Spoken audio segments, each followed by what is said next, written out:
Beralih ke informasi lain, Saudara, di sela kegiatannya di Singapura, Presiden ke-7 Republik Indonesia, Joko Widodo, bertemu dengan mantan Perdana Menteri Singapura, Lee Hsien Loong. Keduanya berbincang sembari menikmati sarapan.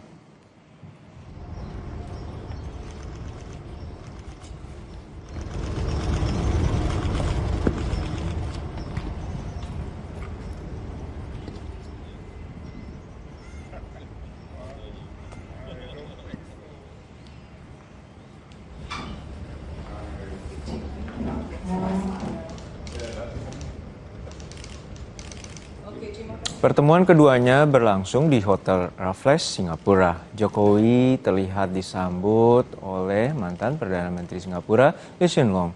Keduanya bertemu di sela agenda Jokowi menghadiri forum Bloomberg New Economy. Jokowi dijadwalkan berbicara di depan forum itu pada hari Jumat. Forum diskusi ini antara lain membahas sejumlah isu ekonomi dunia.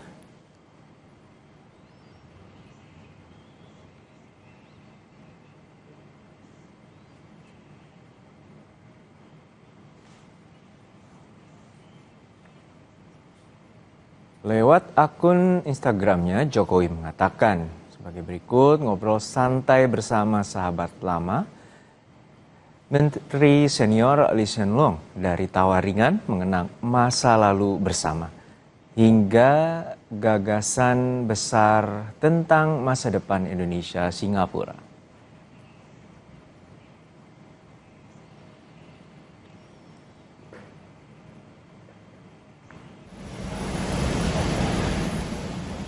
Jokowi sebelumnya tiba di Singapura pada hari Sabtu lalu atau hari Selasa lalu untuk mengikuti forum Bloomberg New Economy yang digelar pada tanggal 19 hingga 22 November.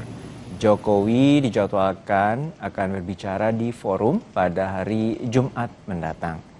Beberapa waktu lalu, Jokowi juga sempat mengatakan akan membicarakan tantangan ekonomi dunia, terutama pentingnya intelijen ekonomi.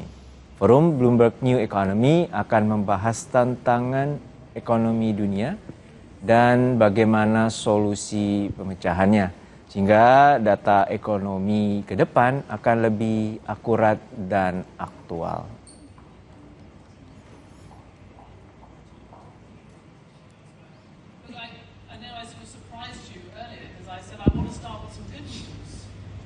Ya, sebelumnya Presiden Jokowi sempat bertemu dengan mantan Perdana Menteri Singapura, Lee Hsien Loong.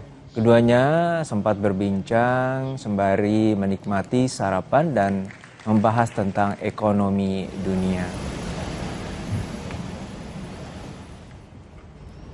Berstatus sebagai Dewan Penasehat Bloomberg New Economy, Jokowi dijadwalkan menyampaikan pidato mengenai arah pembangunan Indonesia dan peran Indonesia dalam ekonomi global pada Jumat besok. Lalu seperti apa signifikansinya dan keterlibatan Jokowi dalam forum Bloomberg New Economy ini dan statusnya kini sebagai mantan kepala negara. Kita akan bahas bersama dengan analis politik Mas Adi Prayitno. Selamat petang Mas Adi, sehat-sehat selalu. Selamat petang, Mas.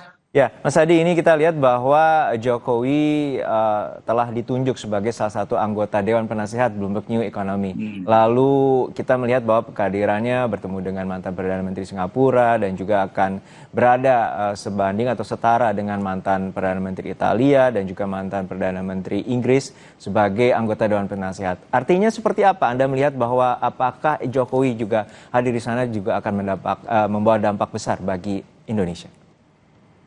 Ya, sebenarnya kalau kita mau jujur ya, bisa dilihat dalam dua hal sekaligus.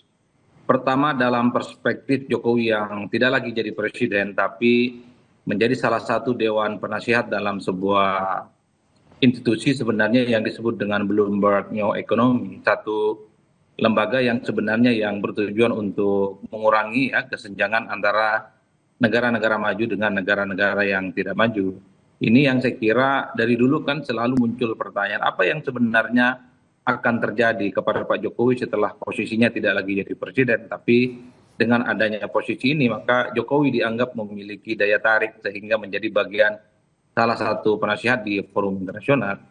Yang kedua tentu yang dilihat oleh publik dan tentu saja yang paling banyak ditunggu adalah apa nanti kira-kira statement kemudian juga pidato yang akan disampaikan oleh Pak Jokowi, termasuk soal bagaimana tantangan ekonomi global di masa-masa yang akan datang, karena Bloomberg New Economy ini adalah sebagai upaya untuk mengurangi bagaimana ketimpangan ekonomi yang terjadi antara negara-negara selatan dengan negara-negara utara itu bisa dikurangi secara signifikan. Ya. Inilah yang saya kira memang kiprah Pak Jokowi dalam konteks dunia internasional sedang ditunggu oleh publik, terutama kira-kira visi dan apa gagasan-gagasan besar yang nantinya akan disampaikan oleh Pak Ya. Jokowi, terutama bagaimana cara menciptakan tatanan ekonomi global yang kemudian berkeadilan, tatanan ekonomi global yang kemudian sustain, dan ini tentu menjadi forum yang kemudian mencari titik temu antara pemimpin-pemimpin dunia dengan pelaku bisnis di sektor swasta. Jadi ini yang sebenarnya sedang ditunggu betul nanti bagaimana pidato politik Pak Jokowi. Ya, Anda mau mengatakan bahwa Jokowi ini naik panggung dan terutama ini merupakan forum dunia, dan apakah ini juga menjadi tanda bahwa magnet politik seorang Jokowi masih kuat? Ya, harus diakui dengan posisi sebagai Dewan Penasehat dalam forum ini, tentu saja ini kan menegaskan bahwa daya tarik Pak Jokowi sebagai salah satu mantan presiden di Indonesia dan tentu saja di forum internasional itu relatif cukup dipertahankan. Karena kalau tidak salah, kalau kita membaca di websitenya Bloomberg ini, hingga saat ini pimpinan dunia termasuk juga pelaku di bidang bisnis ada kurang lebih sekitar 1.500 orang yang sudah bergabung di dalamnya, terdiri dari pemimpin pemerintahan, adalah mereka yang pernah menjadi pemimpin dunia, termasuk juga adalah pelaku bisnis dan usaha. Jadi forum ini sebenarnya adalah untuk mensinkronisasi, sekaligus mencari titik temu apa sebenarnya aspek ekonomi, aspek kepentingan yang bisa dipertemukan antara pimpinan dunia, pimpinan global dengan sektor swasta, terutama di bidang ekonomi, tentu untuk mengurangi disparitas yang selama ini mungkin kekayaan dan pemerataan ekonomi itu hanya terjadi di negara-negara maju. Inilah yang memang kenapa ketika Pak Jokowi beberapa waktu yang lalu itu kemudian ditunjuk menjadi salah satu Dewan Penasihat Bloomberg-nya ekonomi, para pendukung Pak Jokowi kan kemudian tepuk tangan. Semacam ingin memberikan pesan bahwa Pak Jokowi setelah tak lagi jadi presiden, tapi posisinya, peran-perannya itu masih dianggap cukup signifikan di kancah internasional. Karena memang bicara tentang Pak Jokowi tentu menjadi sesuatu yang selalu menarik untuk diperbincangkan, Mas. Ya, apakah nanti juga Anda melihat pidatonya nanti ini berkaitan sama 10 tahun dia memimpin dan kemudian apa saja yang belum terlaksana dan kemudian akan dikemukakan dalam pidato tersebut, ya, anggaplah terkait dengan internet, tentang 5G maupun juga tentang ekonomi berbasis digital seperti AI? Ya, saya kira memang hal-hal yang tadi disampaikan sepertinya juga akan disampaikan secara terbuka oleh Pak Jokowi. Tentu yang paling bisa diprediksi itu adalah soal success story. Sebenarnya langkah politik dan langkah ekonomi seperti apa yang pernah dilakukan oleh Pak Jokowi. Pertama misalnya bisa terhindar dari resesi dan kemudian bisa menjaga stabilitas ekonomi, sekalipun misalnya pertumbuhannya hanya sebatas 5%, tapi di tengah negara dunia yang gonjang-ganjing pertumbuhan ekonomi yang kemudian terjadi di banyak tempat tidak sesuai dengan harapan, tapi Indonesia kan termasuk negara yang mampu mempertahankan sektor ekonomi yang relatif stabil. Nah, yang kedua sepertinya memang tidak terlepas hal-hal yang seringkali kita dengarkan ya, soal bagaimana cara menciptakan industri ekonomi yang kreatif, tentang pentingnya digitalisasi, bagaimana peluang AI yang kemudian menjadi salah satu instrumen yang ke depan itu bisa diproyeksikan sebagai upaya untuk menciptakan lapangan pekerjaan, menciptakan bagaimana sektor ekonomi negara tertentu itu relatif kompetitif jika dibandingkan negara-negara yang lain. Jadi hal-hal yang semacam ini sepertinya akan disampaikan secara terbuka oleh Pak Jokowi. Digitalisasi terkait dengan ekonomi adalah andalan sebenarnya bagi negara di dunia untuk bagaimana itu semacam stimulus, bahwa ekonomi itu tentu tidak bisa hanya sebatas mengandalkan kekayaan alam, sektor-sektor yang dalam banyak hal itu cukup terbatas, tapi inovasi, teknologi, termasuk digitalisasi, adalah hal-hal yang menjadi penanda kenapa sebuah negara di sektor ekonominya itu bisa maju secara signifikan.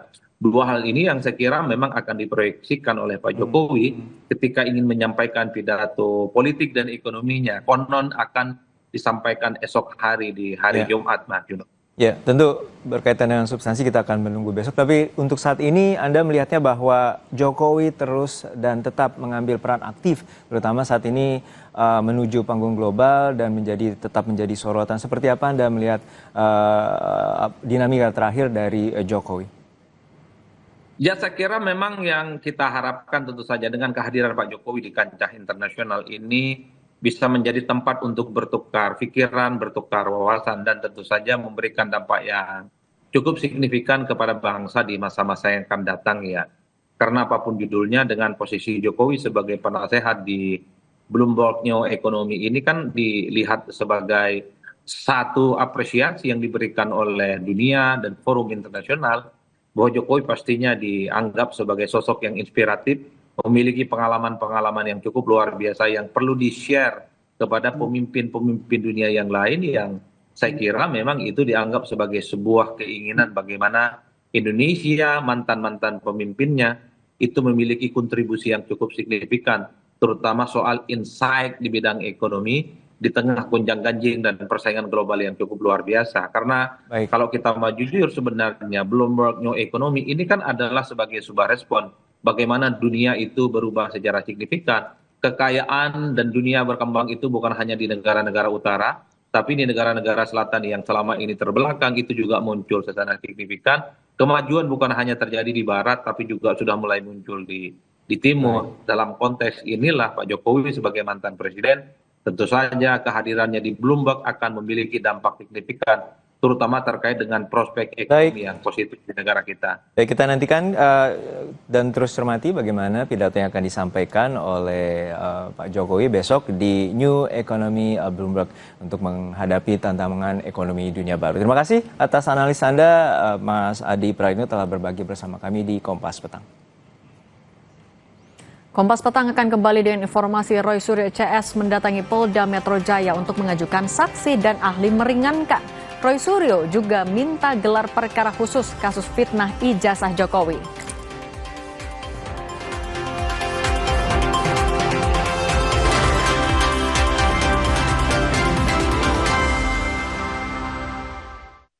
Setahun menjabat sebagai Gubernur Maluku Utara, Sherly Chowanda diterpa isu tak sedap terkait kepemilikan tambang karena dianggap konflik kepentingan dan bertentangan dengan independensi jabatan yang diemban. Sherly juga dituding lebih memihak pengusaha dibanding warga. Apa jawaban Sherly Chowanda? Temukan dalam Rosi, Gubernur Sherly di pusaran isu tambang, Kamis 20 November pukul 8:30 malam. Live di Kompas TV. Kok yang ini, Pak? Kalau tutupnya aja gini, isinya gimana? Tidak semua air itu sama.